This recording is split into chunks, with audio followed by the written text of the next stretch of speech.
Boa tarde, minha gente. Tudo bem? Gente, sexta-feira, 28 de setembro. Agora eu já posso começar a falar com vocês. Falta menos de um mês para a prova do Enem. 27, estão me corrigindo aqui, 27. Falta menos de um mês para a prova do Enem. Importante é isso, tá?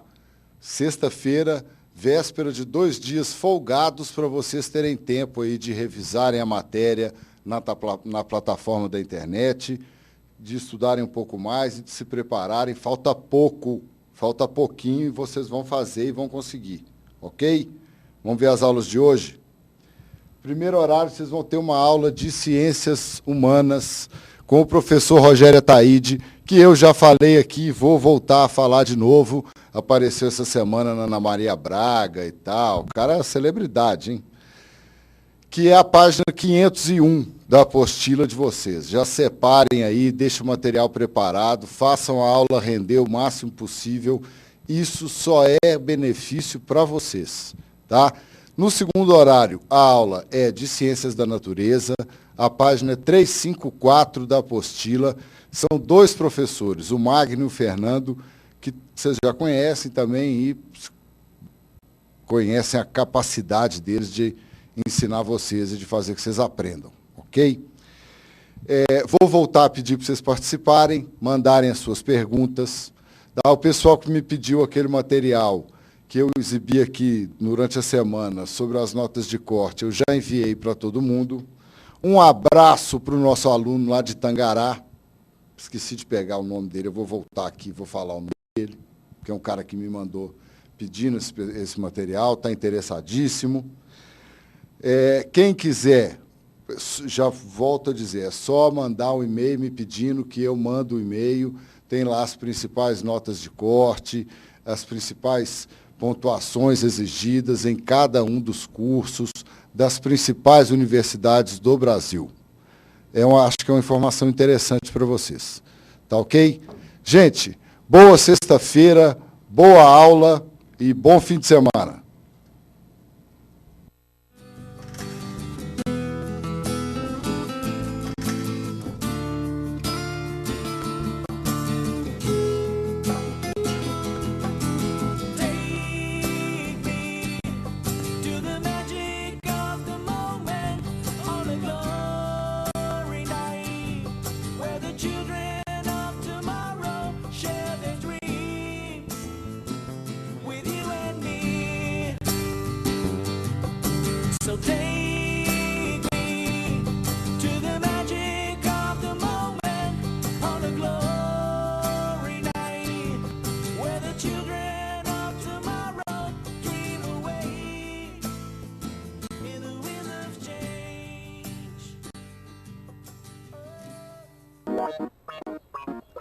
Olá, pessoal! Estudando bastante? Essa aula será de Ciências Humanas e suas tecnologias, e vamos trabalhar a habilidade de identificar o papel dos meios de comunicação na construção da vida social. Boa aula! Meu nome é Rogério Ataíde, sou professor de História, e nós hoje vamos trabalhar com a habilidade 21, tá bem? Dá uma olhadinha aqui, olha. Coloquei para vocês o seguinte. A competência 5, ela diz: utilizar os conhecimentos históricos para compreender e valorizar os fundamentos da cidadania e da democracia, favorecendo uma atuação consciente do indivíduo na sociedade. A competência, ela fala de algo mais amplo. Ela diz respeito às circunstâncias que podem ser tematizadas e especificadas em cada uma das habilidades. Então, essa competência, ela está mencionando questões ligadas à cidadania, à democracia e como é que nós vamos encontrar, né, uma atuação consciente do indivíduo na sociedade. Isso significa, evidentemente, saber quais são as bases fundamentais de uma organização social que, então, se pretende democrática, tá? Bom, isso é o mais amplo, nós temos várias possibilidades de abordagem. Agora, a maneira como esta competência vai ser trabalhada na habilidade, como ela vai ser cortada por essa habilidade, a habilidade 21 diz assim, ela fala que é necessário identificar o papel dos meios de comunicação na construção da vida social. Então nós temos que falar como é que os meios de comunicação foram desenvolvidos ao longo da história. Essa habilidade ela pode falar das várias formas de utilização dos meios de comunicação ao longo da história. Ela pode especificamente falar sobre a utilização desses meios mais modernos, das redes sociais, no momento que vivemos nesse instante. Quer dizer, é uma habilidade que fala dos usos dos meios de comunicação e de que maneira esses usos vão se referir àquela competência mais ampla, de que maneira esses meios de comunicação vão ser elementos fundamentais para o exercício pleno da democracia, como é que a nossa experiência social ela pode ser valorizada, favorecida pelos meios de comunicação. Olha só, eu acho que todo mundo já tem alguma ideia de como é que isso pode ser utilizado. É claro que sim. Né? Nós temos um uso bastante cotidiano de meios de comunicação muito atuais, muito modernos, que a tantos interessam. Então nós vamos utilizar Facebook, Twitter, nós usamos também o YouTube, quer dizer, nós temos várias formas de usar esses meios e eles podem ser veículos de consolidação democrática. Não é só para conversar com pessoas de maneira superficial na internet, sei lá, falar bobagens. Não. Nós temos assistido nos últimos tempos, a maneira como esses meios de comunicação serão desenvolvidos como instrumentos de exercício da cidadania. Tá? Isso é algo que tem nos interessado bastante nos últimos tempos, porque esses meios de comunicação eles apareceram, né, sendo usados de maneira bastante, sei lá, tola, talvez, superficial, ingênua.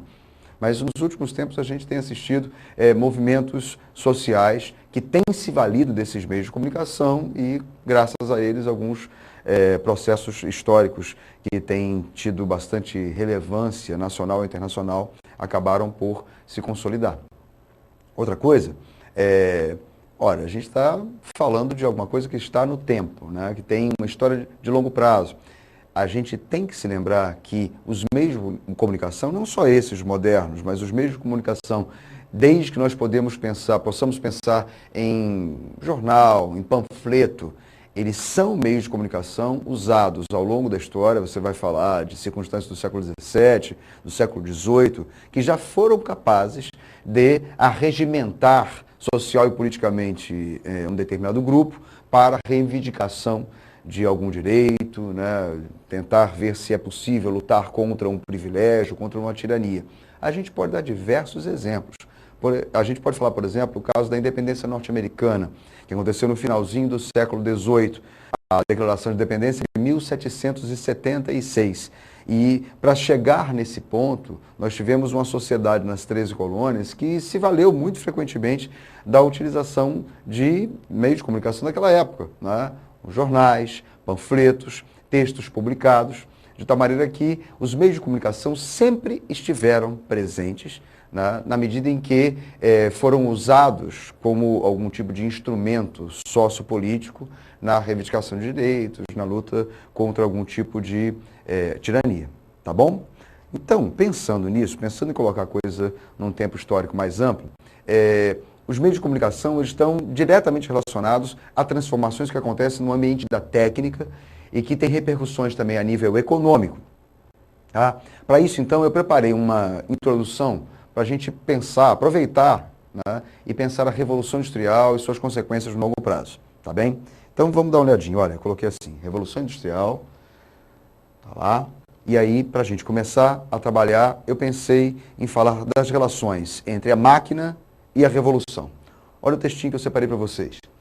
A industrialização da Inglaterra no final do século XVIII foi um fenômeno único. Trata-se de uma sociedade amadurecida, com condições políticas, sociais e técnicas para realizar a revolução das máquinas e da economia. Olha só que texto, ele é simples, mas ele fala umas coisas interessantes. Trata-se de uma sociedade amadurecida.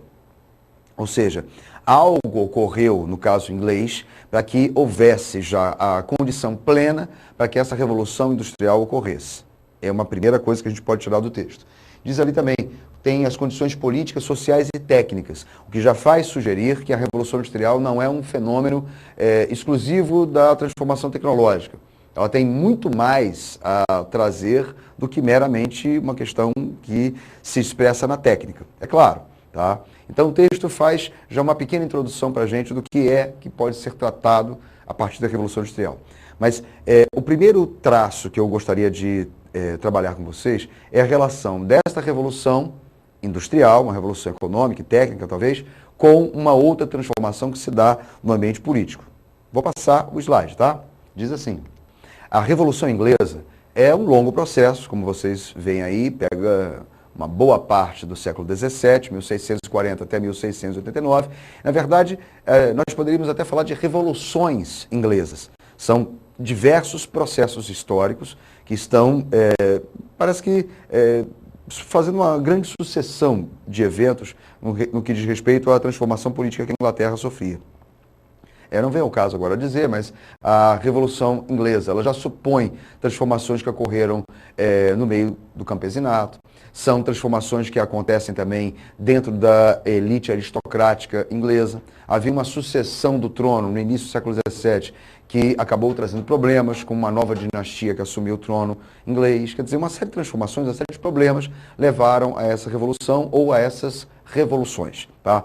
Eu quero especificar uma parte, uma fase dessa revolução. É a Revolução Gloriosa. A Revolução Gloriosa, ela é a última fase da Revolução Inglesa, 1688, 1889. Ela é chamada assim, Revolução Gloriosa, porque dizem os especialistas, diz a tradição, porque não houve derramamento de sangue. Houve, na verdade, uma difícil negociação entre o rei, naquela época, o Jaime II, e a elite burguesa que estava no comando do processo. Então, olha só, digamos assim, o sinal, o elemento mais importante dessa Revolução Gloriosa é uma transformação que então ocorre. A burguesia está no poder, e a burguesia está no poder, cria as condições políticas e institucionais para a Revolução Industrial. Olha só, essa competência, ela fala de questões sociais, questões políticas. A habilidade fala de meios de comunicação, o que me faz pensar em questões técnicas. Olha só aonde é que eu fui buscar uma referência com vocês. Eu fui lá atrás, no século XVII, falar para vocês que houve uma revolução de caráter sociopolítico, onde a burguesia assume o controle do Estado. Tá? A burguesia assume o controle do Estado e ela começa, então, a criar os instrumentos que vão capacitar essa mesma burguesia a levar adiante seus próprios projetos. Tá? Eu costumo dizer, ela ganhou o jogo. Então, ela não vai, evidentemente, jogar cartas fora, não vai fazer qualquer bobagem. O jogo está encerrado, a burguesia assumiu o controle do Estado. Tá certo? E olha só, essa burguesia assume o controle do Estado de maneira muito curiosa. Ela faz isso através do parlamento inglês e cria um sistema até então único. Foi a primeira vez que isso aconteceu. O rei reina, mas não governa. Vocês certamente já ouviram essa expressão. Então, em 1689, a burguesia está no comando do Estado inglês e o rei foi mantido lá. Tá? Nós vamos ter o Guilherme de Orange, que vai assumir o controle do Estado inglês como rei, mas, na verdade, não tem controle de nada. Ele é uma peça figurativa, um elemento decorativo do Estado. Quem vai governar desde aquela época até agora é o primeiro-ministro. É claro que os reis ingleses terão uma importância simbólica inquestionável. Os reis ingleses ainda devem se valer desse poder simbólico que possuem, sem dúvida. Mas o poder político, né, está nas mãos da burguesia. Agora, olha só, então eu falei para vocês de uma associação entre a Revolução Política, né, a Revolução Gloriosa, a última fase da Revolução Inglesa, entre o processo político e o processo econômico. A Revolução Industrial, então, ela tem a possibilidade de acontecer graças ao fato da burguesia ter assumido o controle do Estado. Tá certo? Então, olha só, quando a gente fala de criar os instrumentos políticos e institucionais para que a Revolução Industrial, então, ocorra, eu estou pensando, a burguesia ela vai criar leis, claro, favoráveis a ela mesma. A burguesia vai criar um banco que é controlado pelo Estado, mas que oferece créditos e financiamentos para a burguesia. Então, as condições políticas e sociais para que esta burguesia leve adiante um projeto de expansão econômica estavam dadas, certo? Então, a Revolução Industrial que nós conhecemos em sua primeira fase, ela acontece na Inglaterra por conta de uma condição política excepcionalmente importante, única. A burguesia controla o Estado na Inglaterra, ela vai oferecer essas condições políticas e institucionais e levar adiante um projeto, né, de expansão econômica. Olha só, a gente sempre fala da Revolução Industrial, parece que ela, né, veio do espaço. Nós já tínhamos, no caso inglês, né, já tínhamos um aprimoramento das manufaturas têxteis. Tá? O que acontece a partir do século XVIII é, essa burguesia está no poder, ela vai favorecer as condições para que essas manufaturas têxteis sejam incrementadas. Incrementadas significa dizer, incrementadas do ponto de vista tecnológico, elas vão ampliar a sua produtividade. Tá? E isso nós chamamos de Revolução Industrial. É o aumento da produção destas manufaturas têxteis, com um novo sistema de produção, com novas técnicas de produção, com uma nova forma de organizar a relação entre os trabalhadores, as máquinas, os donos das máquinas, ou seja, uma série de alterações acontecem e isso nós chamamos de Revolução Industrial, em seu conjunto. Tá bom? Olha só, eu queria fazer então uma pequena pausa para a gente já começar a pensar nisso que nós trabalhamos. Eu coloquei um item, o item 1, tem uma leitura e avaliação do texto, acho que 1 minuto é mais do que suficiente, e depois vocês têm 3 minutos para pensar nas opções e na resposta. Vai pensando aí, daqui a pouco a gente volta e dá continuidade ao nosso trabalho, tá bom? Vai lá.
Oi, voltamos. E aí, como é que foi a questão? Show tranquila? Vamos voltar ao slide para a gente dar uma olhadinha no texto. Diz assim: livre-se dessa indiferença estúpida, sonolenta e preguiçosa. Em que caminho da vida pode estar um homem que não se sinta estimulado ao ver a máquina a vapor de Watt? Texto, evidentemente, está falando de maneira bastante entusiasmada da máquina a vapor do James Watt, tá? Que foi uma enorme transformação, acontece mais no finalzinho do século XVIII. A gente pode dizer que foi uma revolução dentro da Revolução Industrial. Ela promove uma série de circunstâncias. A máquina a vapor, ela é utilizada nas fábricas e logo em seguida nós vamos ver a utilização da máquina a vapor também em outros cenários. Por exemplo, a máquina a vapor ela vai ser facilmente utilizada no início do século XIX como elemento de propulsão para navios. E mais um pouquinho já, década de 1840, a máquina a vapor já vai ser utilizada também para ferrovias. Então, é uma revolução dentro da revolução. Ela é capaz de criar uma série de transformações não só no setor industrial, né, para onde ela foi criada e para o serviço que ela prestava, mas também para outras áreas. Isso é muito importante para a gente poder pensar numa transformação que está para além da questão meramente econômica dentro da indústria. Ela é capaz de promover outras indústrias e outras facilitações. Por isso a sua enorme importância. Vamos ler então a questão, vamos ver o que ela diz. Está lá dizendo assim, esse aqui é o James Watt.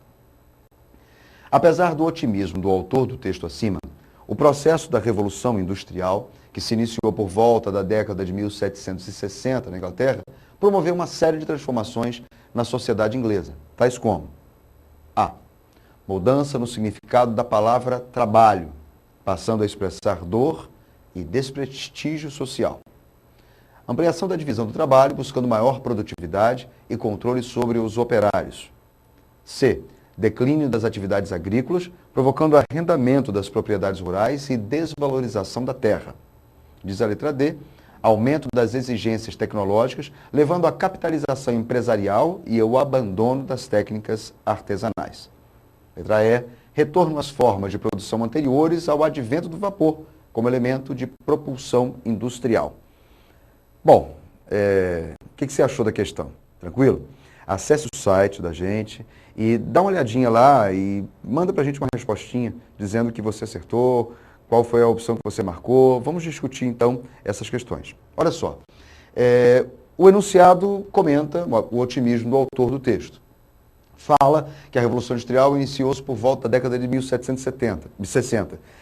Olha, diversos autores dizem 1750, 1770, 80. Essa data ela é alterada porque é uma transformação econômica, ela é medida através de projeções de décadas. Então a Revolução Industrial não tem uma data precisa, como seria, por exemplo, a Revolução Política, que ela acontece num dia, numa hora, de repente, você sabe o que os personagens falam, os agentes daquele processo mencionam. Então a data é isso. Vamos pensar assim, a segunda metade do século XVIII. E aí falou que promove uma série de transformações sociais, é o que nos interessa, sociais na Inglaterra. Bom, a letra A não é não, viu? Diz lá, mudança no significado da palavra trabalho, passando a expressar dor e desprestígio social. Ora, na verdade, a palavra trabalho ela já vinha carregada de forte componente pejorativo ao longo dos séculos.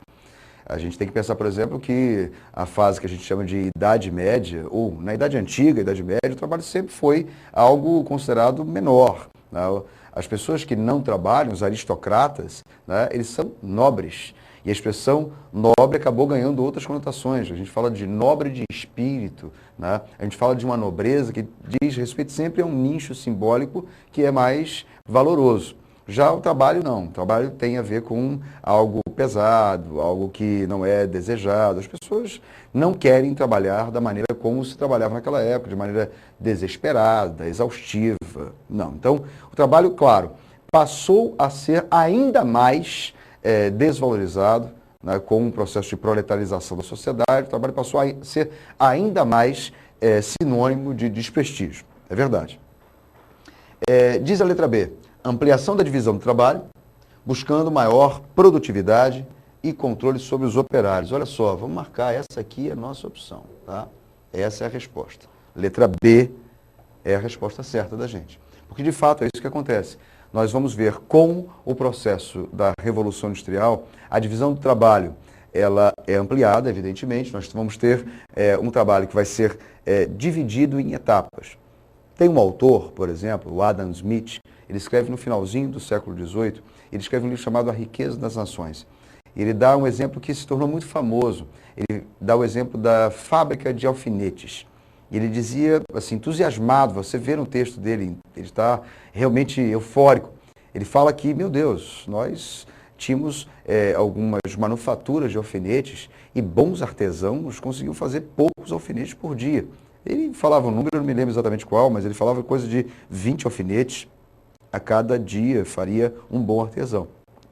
Porque o artesão, ele fazia todo o alfinete, né? E assim, 10 alfinetes fariam coisa de... 10 artesãos fariam cerca de 200 alfinetes a cada dia.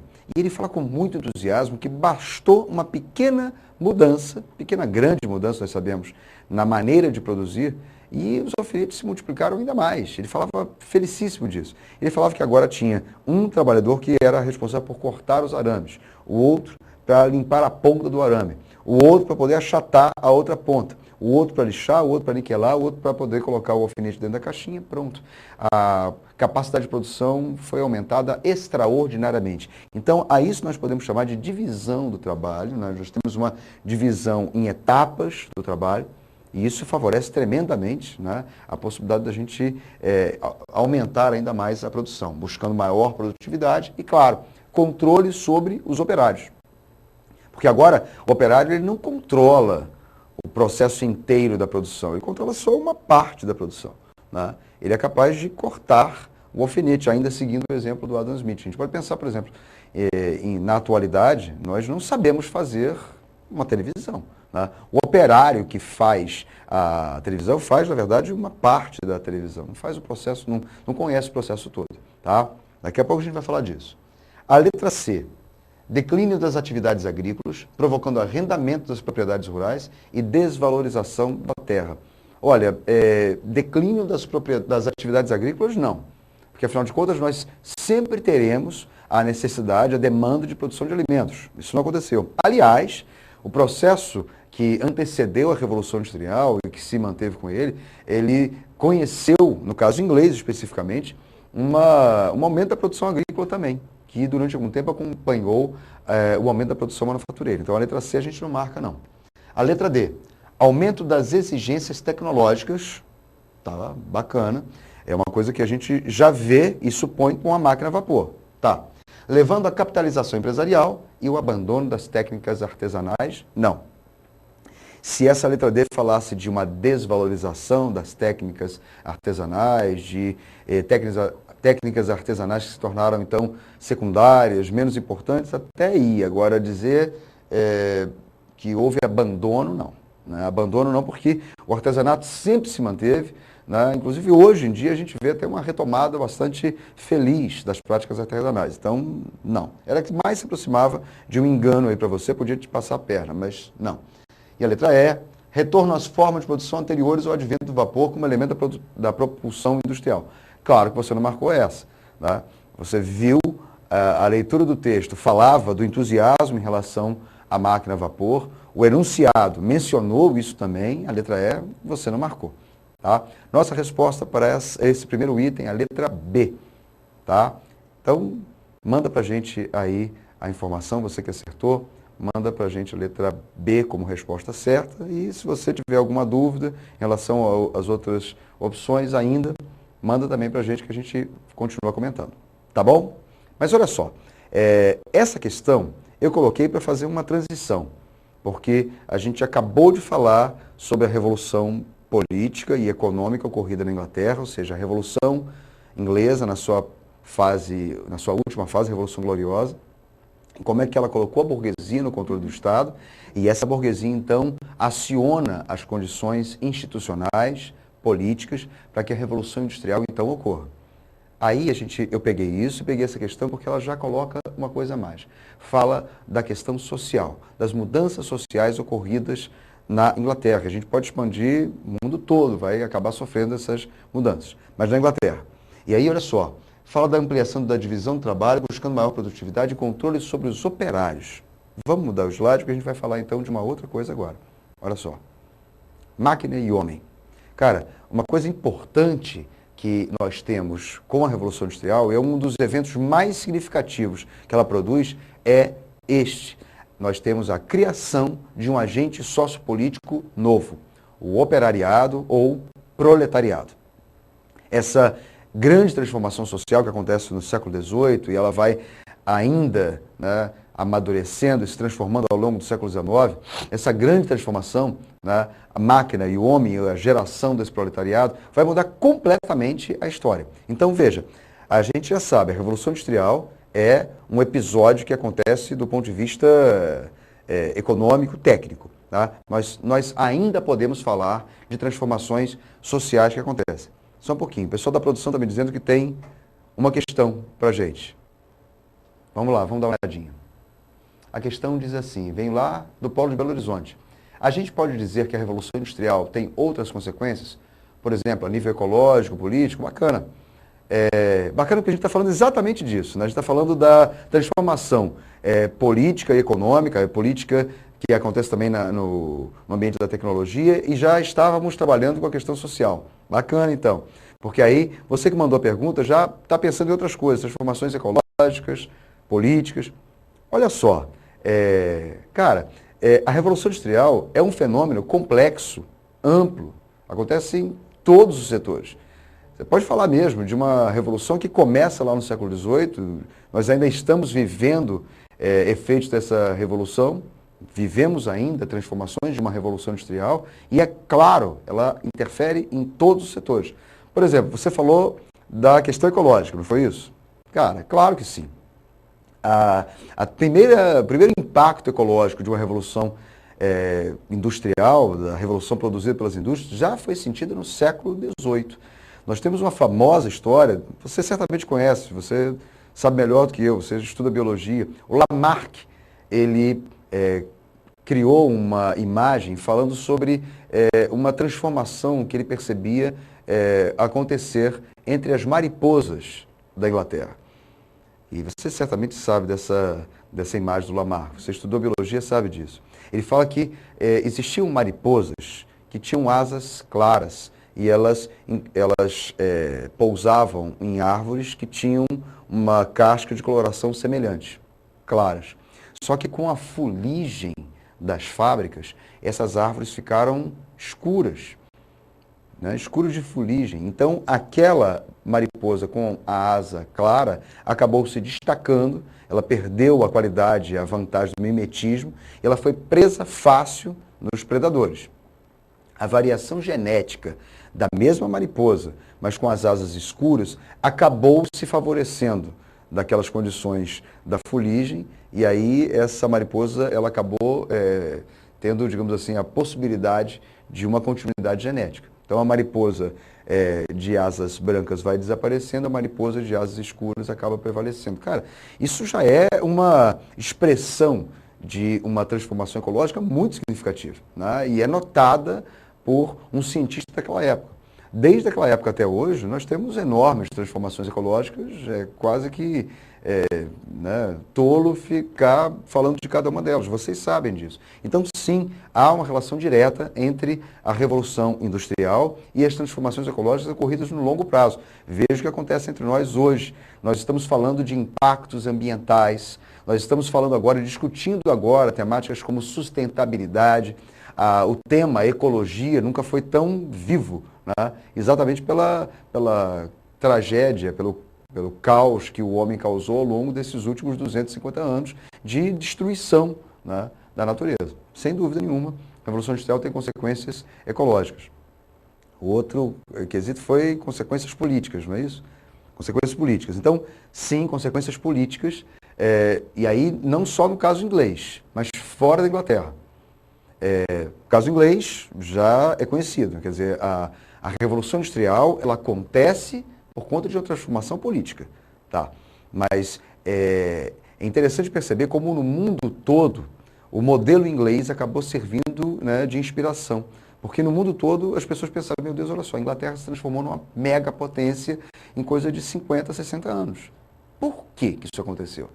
Isso aconteceu porque houve uma revolução industrial na Inglaterra. Por que isso aconteceu? Por que essa revolução ela aconteceu no caso inglês e não aconteceu em outra parte? E aí encontraram essa resposta. Porque lá na Inglaterra o rei reina e não governa. Quem governa é o primeiro-ministro, é o parlamento, é a burguesia. Então, isto foi inspirador para que diversos outros casos do mundo afora pensassem em fazer o mesmo.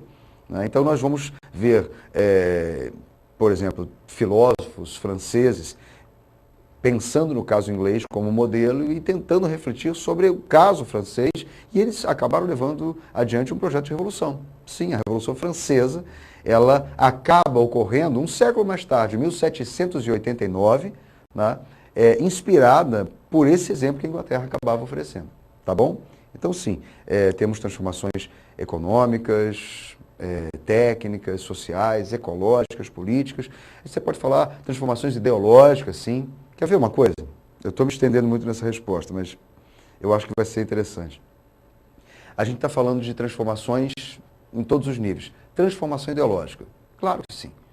Vê que a transformação econômica de repensar o produto, repensar a produção, repensar o consumo, isso vai interferir de forma direta na maneira como nós pensamos o mundo. Por exemplo, hoje, vai dizer que não é assim.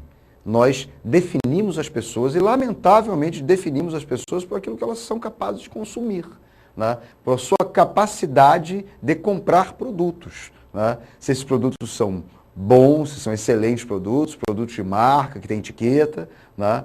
Produtos que têm alguma valorização social. Por quê? Porque houve um processo que vem se arrastando desde o século XVIII para cá, em que existe uma padronização do processo produtivo.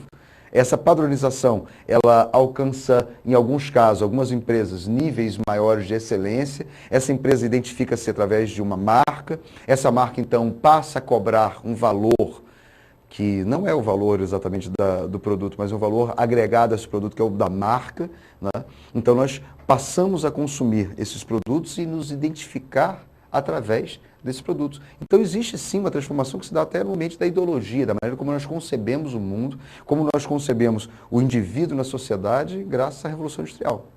E se a gente para pensar, a gente continua vendo outras ramificações desse processo. Boa pergunta. Bom, continue mandando perguntas para a gente, tá bom? A gente vai tentar responder. Olha só, então voltando, aquela questão, aquele primeiro item que eu coloquei, já puxava o gancho da questão social. E aí eu comecei a falar, né, do proletariado, que é um evento sócio-histórico da maior importância, ocorre no século XVIII e avança ao longo do século XIX até nossos dias. Tá? Aqui eu coloquei um textozinho só para me dar a chance de começar a falar. O proletariado, tornavam-se eles, os operários, cada vez mais famintos, e numa tentativa vã de competir com as máquinas, trabalhavam cada vez mais barato. Esse texto eu tirei de um autor clássico, Engels, que escreveu muitos textos com Marx, são dois dos grandes pensadores e filósofos de meados do século XIX. E ele está falando que os trabalhadores trabalham cada vez mais, eles tentam competir com as máquinas, mas é impossível, né? E os trabalhadores cada vez recebem menos, tá? Esse tipo de exploração que começa lá no finalzinho do século XVIII se estende ao longo dos séculos. Por que isso acontece? De onde vem o operário? Ou, como eu costumo falar em tom de brincadeira com os meus alunos, quem é o primeiro operário? Claro que não existe o primeiro operário, é um processo histórico, social, mais amplo, mas se a gente pudesse pensar numa ficção, se a gente quisesse criar um personagem, um John Smith, por exemplo, quem seria esse primeiro operário? Esse primeiro operário, ele veio do campesinato. Ele vem expulso, talvez, dos cercamentos de campos que aconteciam na Inglaterra já há algum tempo, desde pelo menos o século XVII, e se expandiram no século XVIII. Ele veio buscando melhores oportunidades na cidade e acabou se apresentando como uma mão de obra farta e barata. Como mão de obra farta e barata, ele e outros tantos também na mesma situação, essa mão de obra desvalorizada era utilizada em grandes quantidades por essas indústrias nascentes. E a máquina, ela ainda capacitou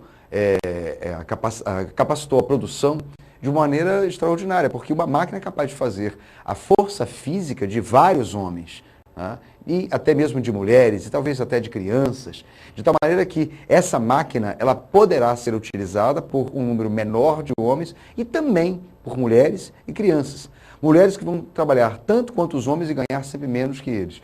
Crianças que também trabalhavam tanto quanto os homens e ganhavam sempre menos do que as mulheres. Tá? As crianças que eram muitas vezes levadas às fábricas e colocavam suas mãozinhas pequenas, miúdas, entre as engrenagens para poder tirar um tecido que agarrava, algum objeto que tinha agarrado entre as engrenagens, e perdiam as mãos, e perdiam os braços, e morriam em circunstâncias como essas.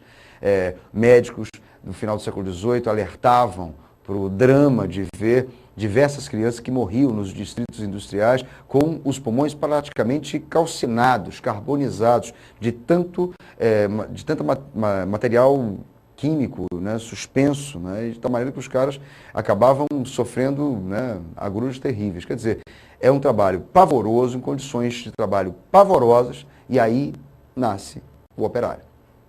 Aí nasce o proletariado. Tá? Olha só, aí eu coloquei isso aqui. Eu estou usando umas expressões que são bem conhecidas, são expressões usadas pelo Marx. Alienação dos meios de produção. Bom, a palavra alienação é muito comum, a gente usa a expressão, até dizendo de maneira bastante vulgar, pô, fulano é alienado, como sinônimo de fulano não sabe de nada, não conhece. Nesse caso, a alienação é usada para dizer que o trabalhador ele foi afastado dos meios de produção. Vamos explicar. Os meios de produção são as máquinas, são os instrumentos de trabalho. Então, digamos assim, traduzindo a expressão do Marx, alienação dos meios de produção, quer dizer que o trabalhador ele está alheio, está fora, ele não controla mais as máquinas, os instrumentos de produção. Quem controla isso é o burguês. Então, vamos ver como é que funciona, um esquemazinho rápido para a gente compreender isso. Está lá, ó. A máquina pertence ao burguês. Então, a gente pode dizer, usando a expressão do Marx, os meios de produção são controlados pela burguesia. Tá? A burguesia, ela possui o capital, ela possui as condições econômicas e financeiras para controlar o maquinário pesado. É ela, essa burguesia, que faz grandes investimentos no setor fabril. Tá? Ela controla, portanto, o maquinário. O trabalhador tem a sua força de trabalho. A força de trabalho pertence ao operário e somente isto pertence ao operário. A força de trabalho ela será vendida. É o item seguinte, o operário vende sua força de trabalho ao burguês. E veja, o operário vende a única coisa que ele possui, porque ele não possui mais o ambiente, ele não possui mais os instrumentos, o maquinário do trabalho. O operário não possui sequer a autonomia completa sobre o produto, né, que vai ser realizado. Ele conhece apenas uma parte do produto. São todas essas estratégias, sim, de ampliação do lucro, mas de controle do operário. Percebe? Então, o operário vende a sua força de trabalho, é uma força que pode ser realizada por qualquer um. Afinal de contas, para usar o exemplo que eu tinha mencionado agora, do Adam Smith, basta que apareça alguém para cortar um alfinete. Ora, qualquer um, portanto, poderia fazer isso, não é necessário nenhuma especialização maior para um trabalho tão banal, tão rédito quanto esse. Então, o operário vende sua força de trabalho ao burguês e você já imagina, vende a um preço muito barato. Porque para cortar o alfinete, qualquer um serve. Então, se você não está satisfeito trabalhando na fábrica, cortando alfinete, vai embora.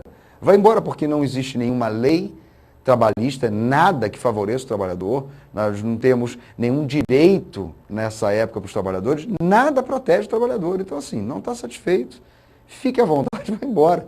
O trabalhador, então, ele vende a sua força de trabalho por um preço reles, um preço muito baixo. E aí, para terminar, o burguês explora o operário pagando baixos salários em relação ao trabalho realizado. Então, por mais que aquele trabalho seja mínimo, seja pequeno, o volume agregado daquele trabalho é imenso. Pensa, ao longo de um dia, de uma semana, de um mês, de um ano, o cara vai passar a vida inteira cortando a porcaria do arame. Né? Então, a vida inteira cortando milhares, milhões, bilhões de arames, né? É um trabalho estúpido, repetitivo, que qualquer um pode realizar, mas, veja, é um volume de trabalho que, ao final e ao cabo, é imenso. Né? Então, o trabalhador vende a sua força de trabalho por um preço muito baixo, o burguês compra, na verdade, esta força de trabalho por um preço baixo, e a relação entre o volume de trabalho realizado e o salário pago para o trabalhador é o que faz a fortuna do burguês. Para encerrar, eu coloquei ali no slide a mais-valia. Essa expressão talvez você já tenha usado, talvez você já conheça. Né? A expressão mais-valia, ela se tornou até bastante comum entre nós. Você trabalha, né? E você fala, porra, isso aqui é uma mais-valia, uma expressão quase vulgar. Isso aqui é uma mais-valia porque eu estou trabalhando e não estou sendo pago pelo trabalho que eu estou realizando. As pessoas já sabem disso, né? Já sabem, quer dizer, os que estão sendo explorados, geralmente as pessoas identificam isso, mas é a utilização da palavra que eu me refiro, da expressão mais-valia. Então, mais-valia dá conta dessa relação entre o pagamento de salários baixos e o trabalho, e o volume de trabalho exercido pelos trabalhadores. É por conta desse lapso, dessa diferença, né, que nós vamos ver o lucro do burguês, né, e, claro, a pobreza do trabalhador. O operariado vai criar esse fenômeno socioeconômico extraordinário. Existe um historiador francês que há tempos atrás causou polêmica, porque ele escreveu um artigo no jornal da França, dizendo que ele achava que a vida do camponês da França, na época da Idade Média, talvez não fosse tão ruim quanto se imaginava. Ele comparando, ele dizia, olha, o camponês da Idade Média na França, ele vivia melhor, talvez, em alguns aspectos, do que muitos operários hoje em dia vivem. Claro, houve uma polêmica enorme, escreveram para os jornais protestando, isso é um absurdo. É bom que se diga que esse historiador, a especialidade dele era a Idade Média, quer dizer, ele estava puxando fogo para a sardinha dele.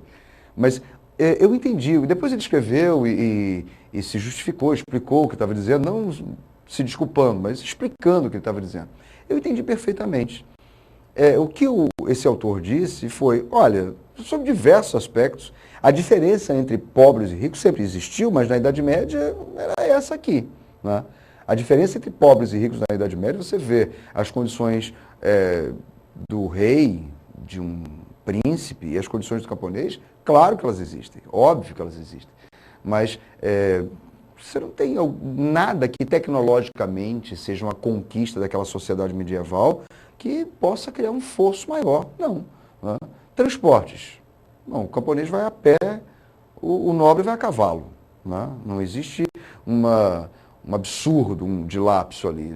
Sei lá, a casa do camponês, ele mora numa choupana, ele deita no chão, talvez num catre de madeira, com feno. Muitas vezes colocavam os animais dentro dos aposentos para dormir, para aquecerem-se. O que fazem os reis?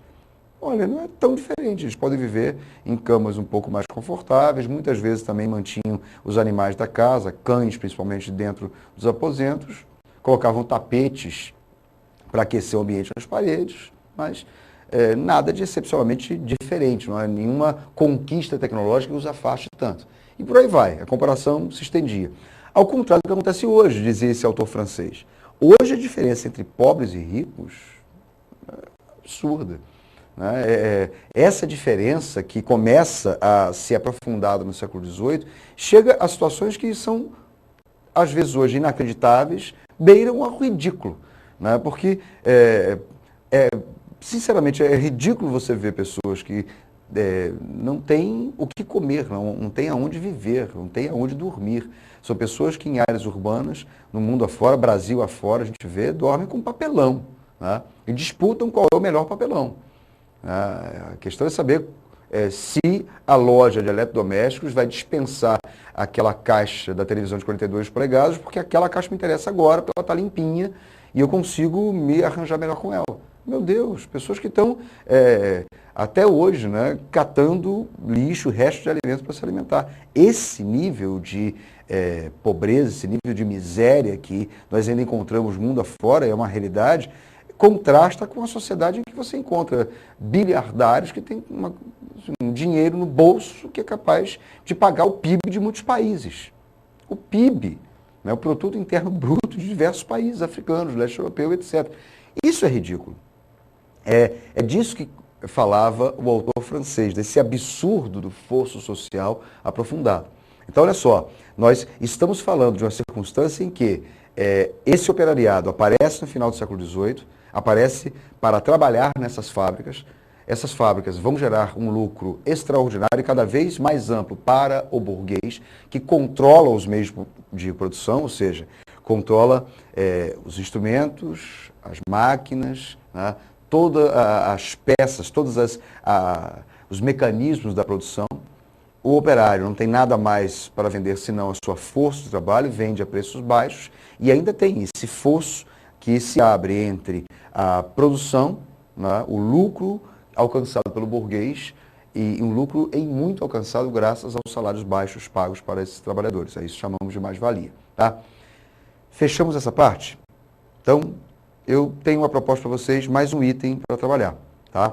Esse item, eu coloquei 2 minutos para leitura e avaliação do texto, né? E o julgamento das opções e a resposta, mais outros 2 minutos. Eu acho que é tempo suficiente para a gente conseguir dar conta dessa questão. Olha só, responde, manda para a gente a sua resposta e aí a gente comenta, tá bom?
E aí, o que você achou da questão?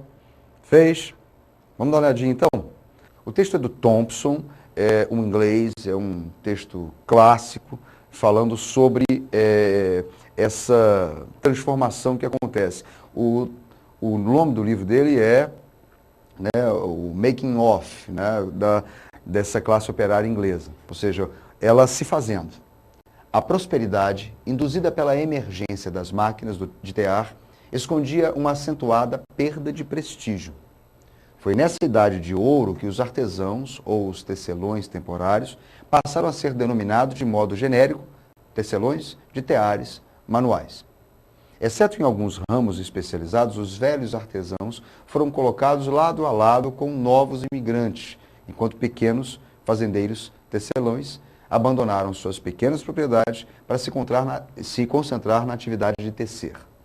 Reduzidos à completa dependência dos teares mecanizados ou dos fornecedores de matéria-prima, os tecelões ficaram expostos a sucessivas reduções dos rendimentos. Olha só, para a gente passar adiante, deixa eu fazer o comentário desse texto. O texto é maravilhoso, o texto do Thompson é um clássico, ele é um texto sempre comentado, de vez em quando aparece em provas.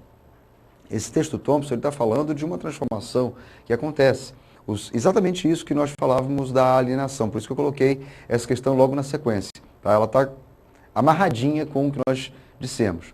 Porque é isso, os tecelões, ou seja, aqueles elementos que até então tinham seus teares manuais em casa, ele fala disso, né? Os artesãos ou os tecelões temporários, eles começam a trabalhar em ambientes controlados pela burguesia. Né? Então, fazer a tecelagem como ancestralmente se fazia é algo que requer habilidade, requer alguma forma específica de talento, talvez, e, claro, algum controle técnico, mas algum controle técnico muito rudimentar. Talvez você saiba, mas os teares, eles tradicionais, eles são feitos com uns pedaços de madeira, pregos, né? E aí o artesão ele começa a trançar os fios de tal maneira a criar padronagens, como essa que apareceu aí no slide que eu fiz para vocês.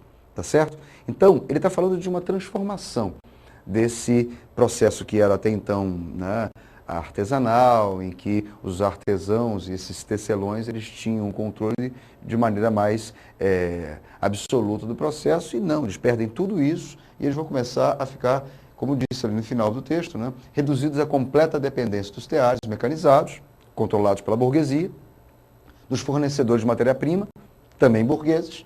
Os tecelões ficaram expostos a sucessivas reduções dos rendimentos, ou seja, eles vão ganhar cada vez menos, porque quem controla os meios de produção são os elementos da burguesia. Ou seja, esse texto tem a ver com aquilo que nós acabamos de falar, por isso que a questão está aí. Agora vamos ver o que pede o enunciado, o que falam as opções. Com a mudança tecnológica ocorrida durante a Revolução Industrial, a forma de trabalhar alterou-se por quê? A invenção do tear propiciou o surgimento de novas relações sociais. B. Os tecelões mais hábeis prevaleceram sobre os inexperientes. C. Os novos teares exigiam treinamento especializado para serem operados. D. Os artesãos, no período anterior, combinavam a tecelagem com o cultivo de subsistência. E. Os trabalhadores não especializados se apropriaram dos lugares dos antigos artesãos nas fábricas. Olha, essa questão tem o seu quê de dificuldade. Ela caiu num vestibular que tem semelhanças com o vestibular do Enem. Essa questão, no entanto, ela é um pouco mais direcionada, mais específica. Olha só o que ela está dizendo, ela é complicadinha. Ela diz assim, ó, letra A invenção do tear propiciou o surgimento de novas relações sociais. Mas o enunciado está falando, com a mudança tecnológica, nós tivemos formas de trabalhar que foram alteradas. Ou seja, o enunciado está relacionando a transformação tecnológica à transformação social.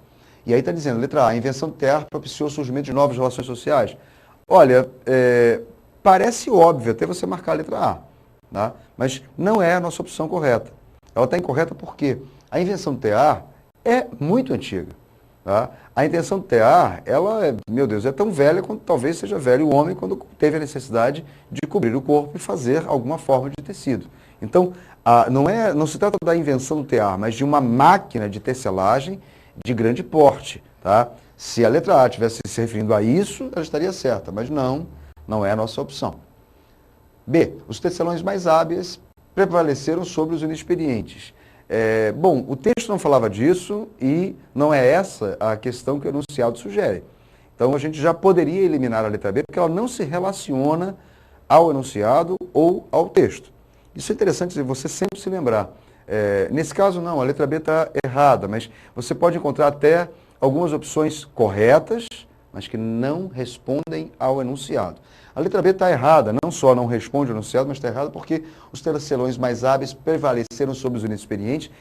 Isso não é exatamente uma questão de caráter social relevante que nós possamos identificar como algo que foi, sei lá, que esteve a reboque da Revolução Industrial, que atuou. Não é esse o tipo de fenômeno social que nos interessa. Não esqueça B. C. Os novos teares exigiam treinamento especializado para serem operados.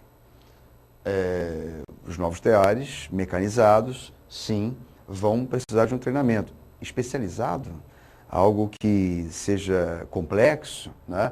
Que seja difícil de substituição, ou seja, um operário que trabalha ali, ele terá um preparo muito especial para manejar aquele tear? Não se trata disso. Tá? É claro que é necessário aprender uma coisa ou outra sobre a operação daquela máquina, mas nada de especialização, não é necessário fazer um treinamento de longo prazo para então operar aquela máquina. Esquece a letra C. Letra D. Os artesãos, no período anterior, combinavam a tecelagem com o cultivo da subsistência. Essa é nossa resposta, sabia? Essa é a nossa resposta. E eu vou explicar para vocês por que é a nossa resposta, voltando o slide. Olha só, nesse ponto aqui, ó, exceto em alguns ramos especializados, pegou? Aqui, exceto em alguns ramos especializados, os velhos artesãos foram colocados lado a lado com novos imigrantes, enquanto, olha só, pequenos fazendeiros tecelões abandonaram as suas pequenas propriedades para se concentrar na atividade de tecer. Então, fazendeiros tecelões. Então, vamos voltar para a questão. Os artesãos do período anterior combinavam a tecelagem com o cultivo de subsistência. Sim, no período anterior. Olha a maldade dessa questão. No período anterior, havia a possibilidade de ser tecelão e ter o cultivo de subsistência. Isso era anterior. Agora isso já não é mais possível. Tá? E aí você viu como, voltando, os fazendeiros tecelões, ou seja, eles abandonaram suas pequenas propriedades para se concentrar na atividade de tecer. Questão maldosa, pega você pelo pé, é uma questão muito de interpretação de texto. Você tinha que ter muita atenção na leitura para marcar a resposta correta, letra D. Só para não deixar passar, a letra E, os trabalhadores não especializados se apropriaram dos lugares dos antigos artesãos nas fábricas. Eu acho que aqui tem uma incongruência, até tem um equívoco. Os trabalhadores não especializados, ora, minimamente alguma forma especial de trabalhar com aquela máquina ele deveria ter. Se apropriar dos lugares dos antigos artesãos nas fábricas. Não, os antigos artesãos não estavam nas fábricas, o texto ficou mal criado ali, não é a nossa resposta não. Resposta letra D de dado. Olha só, eu fiquei satisfeito que algumas pessoas mandaram a resposta dizendo que marcaram no item anterior a letra B de bola. Parabéns para vocês que marcaram a letra B, ótimo. Continua mandando para a gente, né, para a gente saber se você marcou a letra D como resposta certa, tá bem? Valeu. O pessoal da produção está me dizendo que tem mais uma questão. Né? Tem aí? Estou esperando. Está lá, existe alguma relação entre exploração do trabalho e acesso à comunicação? Pergunta vem de novo de Belo Horizonte. O pessoal de Belo Horizonte hoje está lá ligado. Obrigado, gente. Existe uma relação entre exploração do trabalho e acesso à comunicação? Sim, claro que tem, e é mais ou menos isso que a gente está construindo, né? Com delicadeza, com vagar.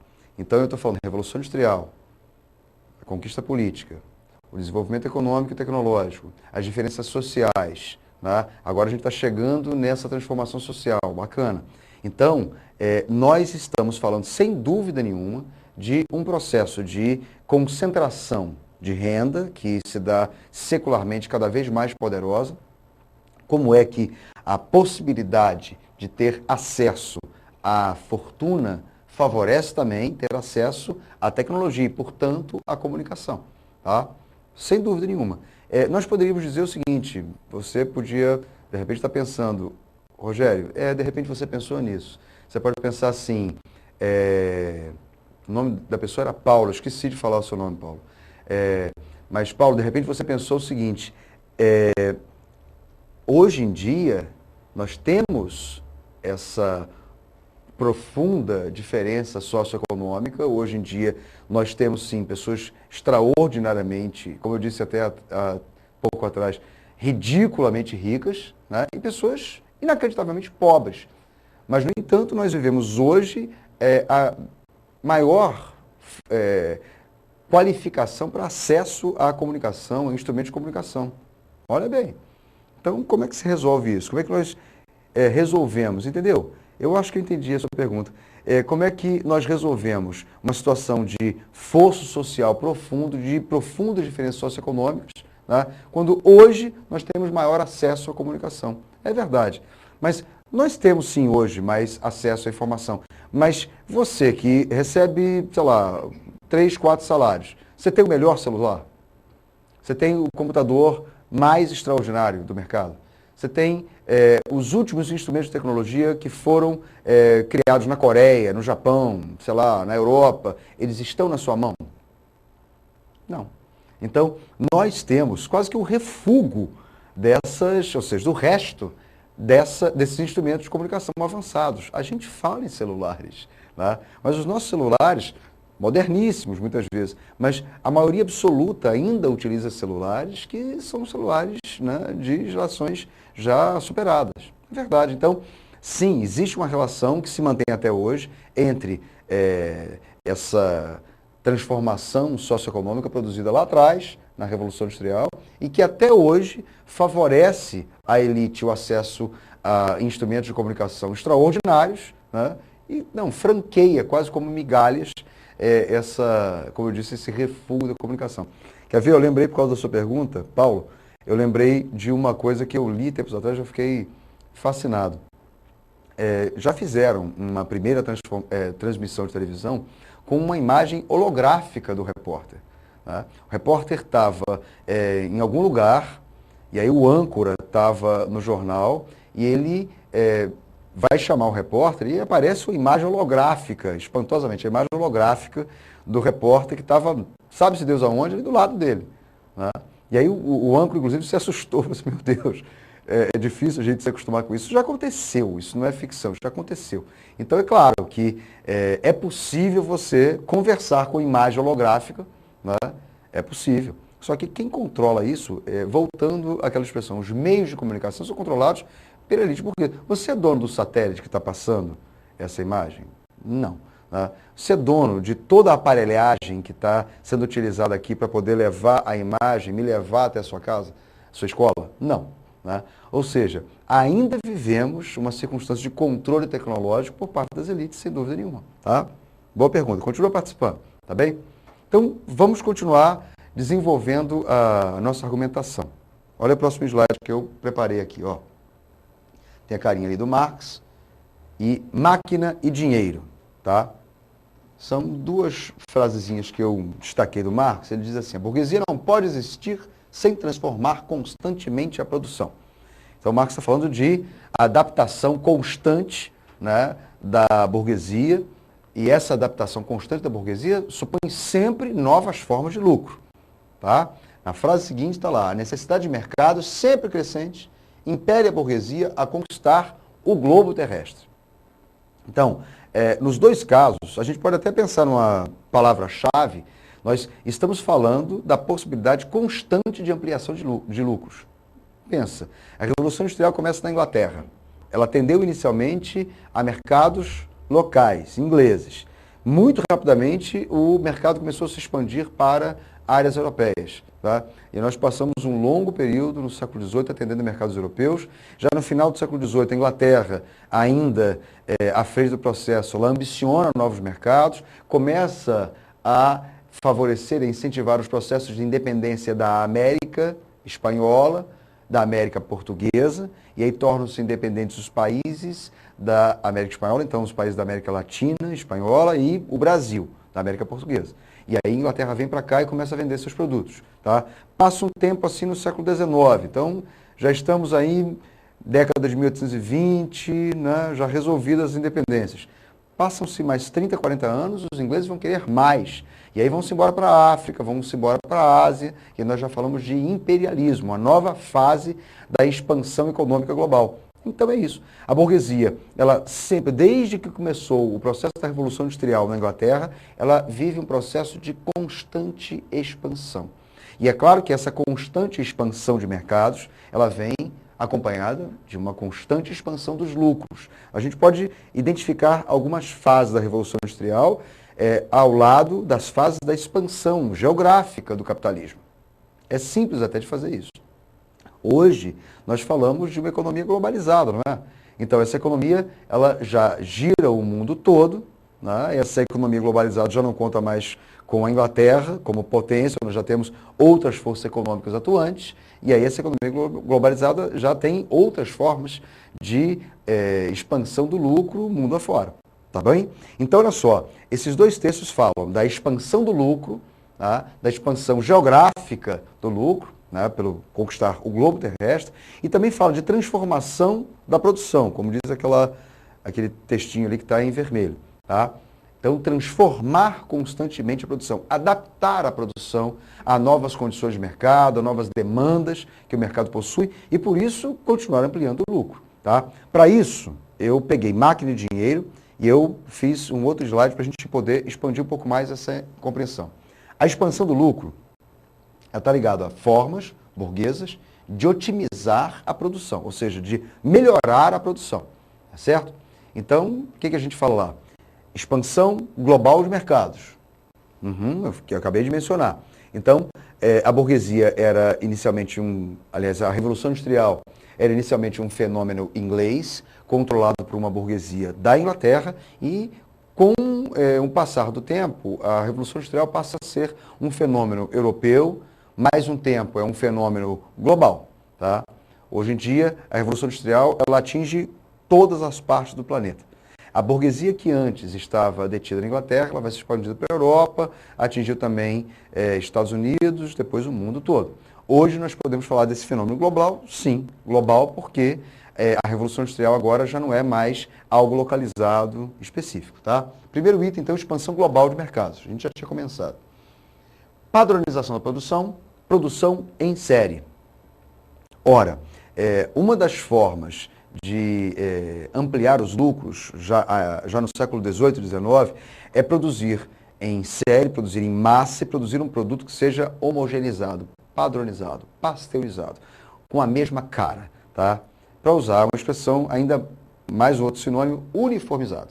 Então, a expressão uniforme, esse que você usa no colégio, né, é tornar uniforme, tornar idênticos, tornar comuns aqueles alunos que estão ali.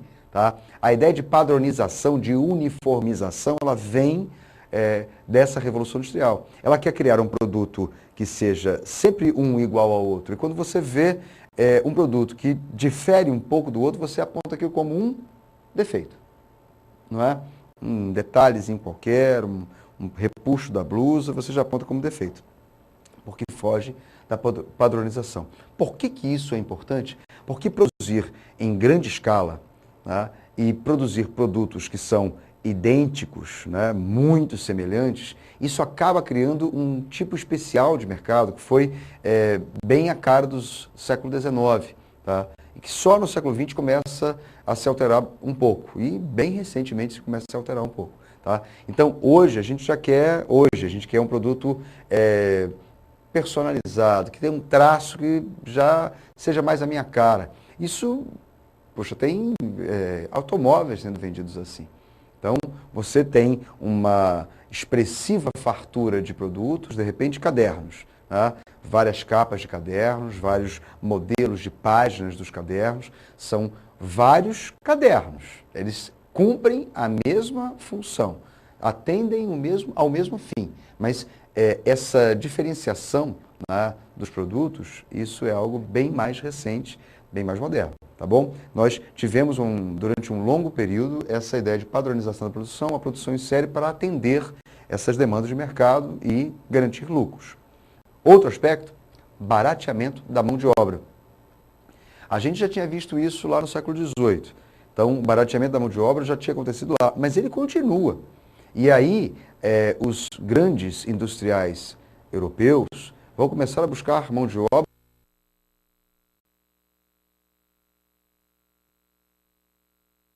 de uma fase em que os europeus estão indo para a África, para a Ásia, buscar ou ter lá uma mão de obra, acesso a uma mão de obra, ou muito barata ou escrava. Quer ver um exemplo bem conhecido? O exemplo, você de repente já viu algum filme americano que mostre a conquista do Oeste, século XIX, finalzinho do século XIX, a conquista do Oeste, e aí tem lá as figuras clássicas do filme americano, mas aí me aparece um chinês, ou então aparecem chineses trabalhando. Você falou, chinês no Velho Oeste americano? Sim, chinês no Velho Oeste americano. Os americanos, que tinham negócios na Ásia, tinham negócios na China, traziam mão de obra baratíssima, semi-escrava, para trabalhar na produção de ferrovias e a extensão da malha ferroviária até o Oeste. A conquista do Oeste foi feita parcialmente assim, tá? Barateamento da mão de obra. E aí, o que nós devemos pensar com isso esse barateamento não cessa. Os trabalhadores europeus, graças ao movimento operário, graças aos sindicatos formados, às heróicas, sangrentas lutas operárias do século XIX, eles acabaram em alguns centros, o caso da Inglaterra principalmente, em menor medida na França e na Alemanha, conseguiram melhorar um pouco os seus salários, ter também alguma melhora nas suas condições de trabalho. Tá? Na Europa, e assim mesmo em alguns pontos da Europa. O resto do planeta, não.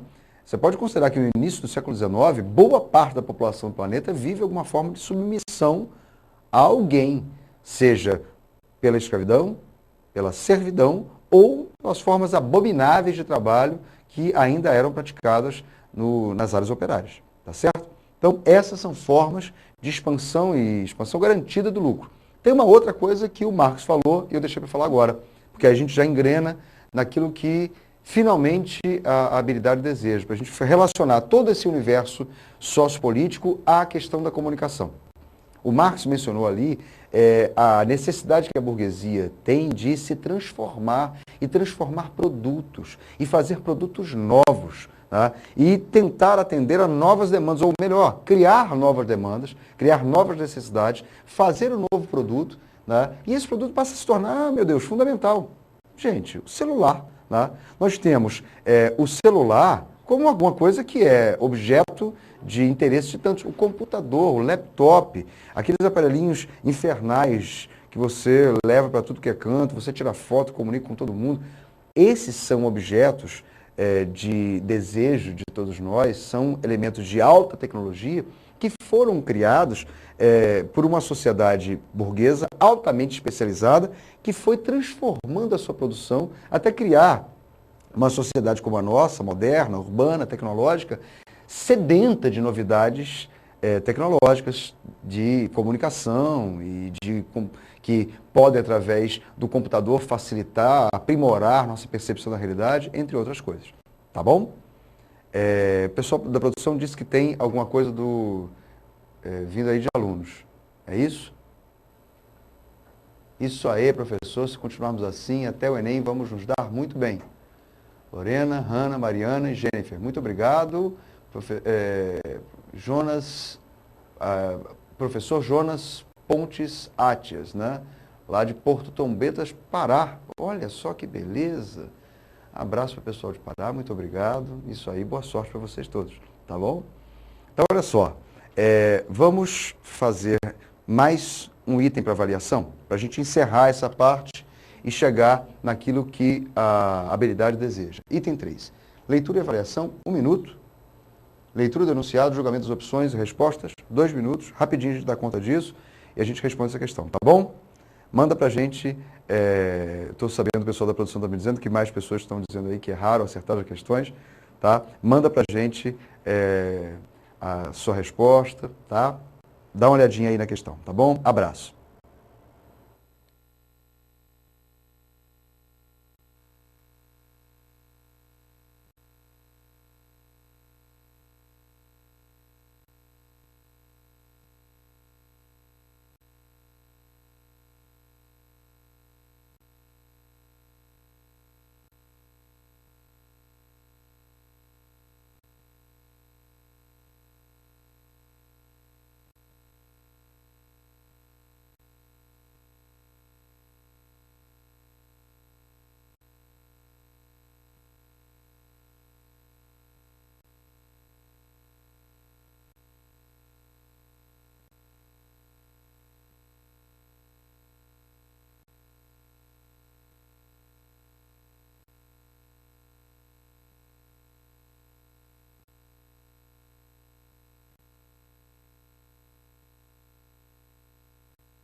E aí, estamos de volta. Fizeram a questão, o que acharam dela? Olha, o pessoal da produção me disse que a questão anterior, o item 2, o pessoal lá do Polo de Belo Horizonte, alguns mandaram resposta, Karine, não é isso? Roxana, acertaram, o Marcelo errou, marcou a letra D. Mas, Marcelo, vai tentando aí, tá bom? Um abraço para vocês. Olha só, vamos voltar para a gente dar uma olhadinha no enunciado. Aliás, no enunciado não, no texto, né? Tá lá, ó. Essa questão caiu no Enem em 2011. Diz assim: a exposição de Paris de 1889 centrava-se na torre de Gustave Eiffel, com 300 metros de altura, mais de 7.000 toneladas e mais de 1 milhão de rebites. Tinha 2 longas galerias devotadas às belas artes e às artes decorativas. E por trás ficava o imponente Palácio das Máquinas. Dá até para ver, né? A imagem, que aliás apareceu na prova, aparece lá, tem a Torre Eiffel, e lá ao fundo da Torre Eiffel tem uma extensa área onde ficava o tal Palácio das Máquinas, onde faziam as exposições tecnológicas mais avançadas daquele final do século XIX. Tá? Vamos passar, então, para o enunciado e as opções. Diz assim: as exposições internacionais iniciaram-se em Londres, em 1851. A Torre Eiffel, um dos símbolos da cidade de Paris, foi erguida para a exposição de 1889, comemorativo do centenário da Revolução Francesa. Durante a expansão capitalista europeia, no século XIX, essas exposições tiveram como principal objetivo ressaltar a importância da... Bom, olha só, deixa eu só fazer alguns comentários. Você viu, né? A questão caiu no Enem, 2011. Essa questão, ela está falando de uma prática que ocorria no finalzinho do século XIX, que eram as exposições internacionais. Tá? Essas exposições, elas aconteciam em capitais europeias, também aconteciam nos Estados Unidos, mais tarde, e elas revelavam aquilo que havia de mais avançado na tecnologia de todos os países. Havia uma certa competição saudável, né? Ainda era possível manter isso, entre essas nações que apresentam, e essas empresas que apresentavam aquilo que havia de mais moderno de suas produções. Tá? A Exposição de Paris, ela é bem conhecida porque foi o centenário da Revolução Francesa, a Torre Eiffel foi construída para aquela circunstância e acabou se tornando um símbolo da cidade, como vocês todos sabem. Tá?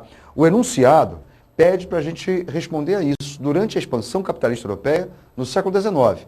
Essas exposições tiveram como principal objetivo. Qual é o objetivo dessa prática da exposição? A. Cooperação financeira franco-britânica. Modernização tecnológica da produção. Consolidação das democracias burguesas. Uniformização dos padrões de desenvolvimento e tradição produtiva do campesinato. Eu acho que a letra E essa não marcou não, né? Acho que não. Letra E, não. Pelo contrário, nós estamos falando de um avanço industrial extraordinário que acontece naquele século XIX, você não vai marcar a letra E. Mas olha só, a letra A, cooperação financeira franco-britânica, não dá para falar isso. Havia grande competitividade entre os países, particularmente entre a França e a Inglaterra.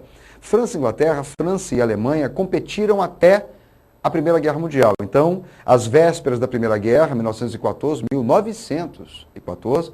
às vésperas, a França e a Inglaterra se acertaram. França e Alemanha não, ainda viveram a disputa que redundou no conflito que nós conhecemos como Primeira Guerra Mundial. Esquece a letra A. Letra B, modernização tecnológica da produção. Olha aí, é nossa resposta. Tá? Letra B é a nossa resposta. Modernização tecnológica da produção, sim, o objetivo era expor isso. Tá? Mostrar ao mundo a capacidade mais avançada da tecnologia, aquilo que ela havia revelado de mais criativo naqueles últimos tempos, em cada um dos países. Só para não deixar passar, a consolidação das democracias burguesas não é esse o objetivo. Tá? A gente nem pode falar de tantas democracias burguesas no ambiente europeu, talvez alguma coisa na Europa Ocidental, mesmo assim com algumas restrições, mas não era esse o objetivo das exposições. Uniformização dos padrões de desenvolvimento também não, é justamente o contrário. Nós temos ali grande competitividade, portanto, diferenciação. Tá? Gente, eu não estou falando a palavra direito. Uniformização, tá? É da produção industrial. Né? Uma indústria padroniza o seu produto, mas não nesse sentido. Uniformização dos padrões de desenvolvimento, não, nós teremos desenvolvimentos diferentes para diferentes países. E a letra E, eu acho que nem preciso comentar, o campesinato está fora dessa historinha, tá? Letra B, continue mandando aí para a gente a sua resposta, a gente comenta, tá? O pessoal da produção disse que tem mais uma pergunta. O pessoal hoje está participando, que bom. Mais uma pergunta? Quais são? Olha, perfeito. Quais são as diferenças entre a primeira e a segunda Revolução Industrial? Ótimo. Paulo de Belo Horizonte, sempre participando, muito obrigado. E a pergunta vem lá do Marcelo. Será que é o mesmo? Do Marcelo. Abraço para o Marcelo de Belo Horizonte.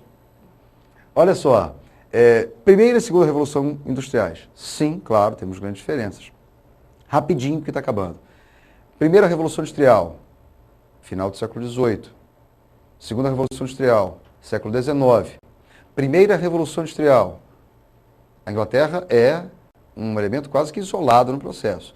Segunda Revolução Industrial, aí a coisa já começa a se transformar. Nós já teremos diversos outros países envolvidos. A Inglaterra, ela inclusive chega no finalzinho do século XIX a perder a liderança econômica internacional para os Estados Unidos, para a Alemanha, outros países entram na jogada. Então, na primeira fase, a Inglaterra sozinha.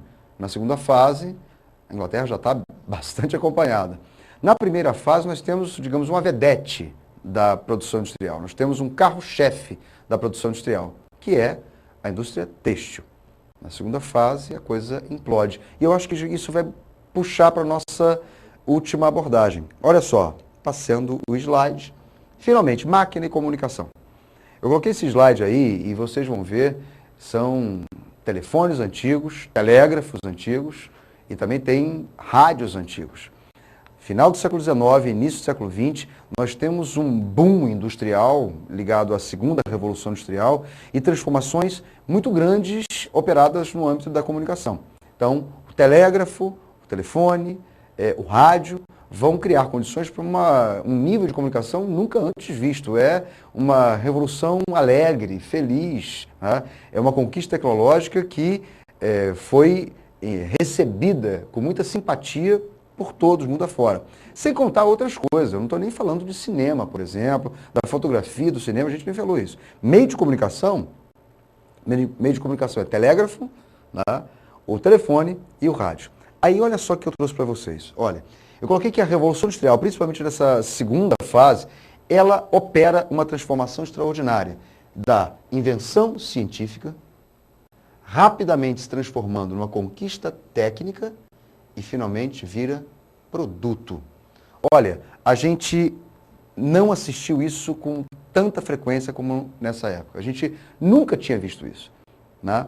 Sim, uma invenção científica virar conquista tecnológica e produto, sim, uma coisa ou outra, com mais demora. Nesse nível, com a variedade que a gente encontra, não. Eu coloquei aqui só para lembrar vocês, o automóvel, o petróleo, que, meu Deus, era conhecido há tanto tempo, ele foi beneficiado em diversos óleos, tá? A indústria química, a conquista do aço, a eletricidade, são conquistas vigorosas. É só para contar algumas, sem contar outras tantas que a gente pode falar das modernizações da indústria bélica, das transformações também que ocorrem, meu Deus do céu, na indústria naval, o submarino foi inventado nessa época, o avião também, no início do século XX. Então, é extraordinária a capacidade de fazer uma invenção científica, rapidamente se transformar numa tecnologia e então um produto. Poxa, você entendeu, né? Eletricidade, invenção científica, conquista tecnológica, produto. E aí nós temos uma infraestrutura que deve ser criada para atender essa invenção, né? E aí o produto passa a se tornar cada vez mais comum e, claro, operando transformações a nível social ainda mais amplos. Cara, então, depois disso tudo, a gente chega nesse ponto. Olha, nós temos a máquina e a comunicação. E aí, claro, a gente já está bem escolado disso, né? Hoje em dia, nós temos acesso a tecnologias ainda mais avançadas, extraordinariamente mais avançadas. Nós falamos de telefonia sem fio, celulares. E, como falávamos agora há pouco, essa capacidade de comunicar que tem um celular, veja, ela é muito, muito recente. E quando eu digo muito, muito recente, meu Deus, de 15 anos para cá. Há 15 anos atrás, nós não tínhamos celulares com a capacidade que temos hoje. Nós tínhamos celulares, mas com a possibilidade de comunicar a tantas distâncias, em tantas distâncias, e com tantas possibilidades também de comunicação através do celular, não. Satélites, nós estamos conversando agora graças a eles, né? Então, os satélites aparecem e vão se tornar cada vez mais comuns, quase vulgares, né? E nós podemos sentar à frente da televisão, ligar nossa televisão com o controle remoto e assistir um jogo de futebol que vem do outro lado do planeta. Tá? Computadores, sim, cada vez mais modernos, avançados, capazes de realizar trabalhos ainda mais extraordinários. Tá? E a internet e, claro, finalmente as redes sociais. Tá? Gente, olha, eu tenho aqui com vocês esse último item para avaliação. Eu disse aqui leitura e avaliação para 2 minutos, julgamento de opções e resposta 2 minutos, mas a gente tem pouco tempo, eu não vou fazer isso não. Então, deixa eu fazer com vocês dessa vez, tá? Vamos então pegar esse item 4, para a gente aproveitar o tempinho que tem, e aí eu já faço questão com vocês direto, tá bom? Então, olha só, eu vou colocar assim, grande, isso caiu também no Enem. Tá lá, no mundo árabe, países governados há décadas por regimes políticos centralizadores contabilizam metade da população com menos de 30 anos. Desses, 56% têm acesso à internet. Sentindo-se sem perspectivas de futuro e diante da estagnação econômica, esses jovens incubam vírus sedentos por modernidade e democracia. Vírus sedentos por modernidade e democracia. Em meados de dezembro de 2010, um tunisiano de 26 anos, vendedor de frutas, põe fogo no próprio corpo em protesto por trabalho, justiça e liberdade. Uma série de manifestações eclode na Tunísia e, como uma epidemia, o vírus libertário começa a se espalhar pelos países vizinhos, derrubando em seguida o presidente do Egito, Hosni Mubarak. Sites e redes sociais como o Facebook e o Twitter ajudaram a mobilizar manifestantes do norte da África a ilhas do Golfo Pérsico. Esse texto está se referindo, evidentemente, ao início da Primavera Árabe, que é do finalzinho de dezembro, aliás, é de meados de dezembro de 2010, finalzinho de 2010. Tá? Essa questão que caiu no Enem, ela fala assim: considerando os movimentos políticos mencionados no texto, falando da Primavera Árabe, o acesso à internet permitiu aos jovens árabes a reforçar a atuação dos regimes políticos existentes. Vamos fazer direto? Não, Foi exatamente contra eles. Tomar conhecimento dos fatos sem se envolver. Também não era essa a questão. O envolvimento foi enorme. Manter o distanciamento necessário à sua segurança. Não, as pessoas se arriscaram. E se arriscaram com suas próprias imagens. Disseminar vírus capazes de destruir programas dos computadores. Não foi isso que caracterizou o movimento, mas sim a letra E, é a nossa resposta, difundir ideias revolucionárias que mobilizaram a população. E aí a gente encerra falando isso. A habilidade 21, ela pede para que você tenha o conhecimento dessa trajetória histórica, Por isso nós falamos da Revolução Industrial, o desenvolvimento de tecnologias, as transformações socioeconômicas, que a gente nunca pode deixar de falar, e chegar finalmente à questão da comunicação, que a gente vinha mencionando. Para encerrar esta nossa aula, nós utilizamos uma questão do próprio Enem, onde exatamente isso foi trabalhado. Olha que legal. Então, como é que o Enem pode trabalhar isso numa questão? Dessa forma que está aí. Eles já fizeram isso. Então, a habilidade 21, ela vai ter uma expressão de levar adiante a associação entre o fenômeno sociopolítico e a utilização de mecanismos tecnológicos avançados que vão, de alguma maneira, permitir, favorecer essa transformação sociopolítica. E olha o que dizia a competência. A competência falava de democracia, de cidadania. O que nós assistimos na Primavera Árabe foi exatamente o esforço de se lutar contra tiranias, buscando exatamente regimes democráticos, ou pelo menos lutar contra o abuso de autoridades, lutar contra as tiranias daqueles países, certo? Então, olha só, a gente pode encerrar pensando o seguinte: nós temos uma condição de avanço tecnológico hoje que nos permite agora acesso amplo a diversos mecanismos de comunicação, acesso à informação. Hoje nós estamos vivendo uma revolução que já consegue prever um futuro breve, de avanços ainda maiores, de talvez até, como alguns autores pensam, implementar dentro do próprio corpo humano ajustes que podem favorecer a capacidade física, mas também a capacidade intelectual. Já se fala de drogas que conseguem melhorar a nossa capacidade intelectual, a nossa memória, e também algumas experiências estão sendo feitas que criam condições para que a gente tenha acesso de forma direta, talvez, através de uma tecnologia implantada em nosso corpo, tá? Gente, olha, espero que vocês tenham gostado da aula e tenham aproveitado bastante. Um abraço, tchau, tchau. Para desenvolver melhor essa habilidade, consulte a ficha de estudo número 111. Bom estudo e até a próxima aula!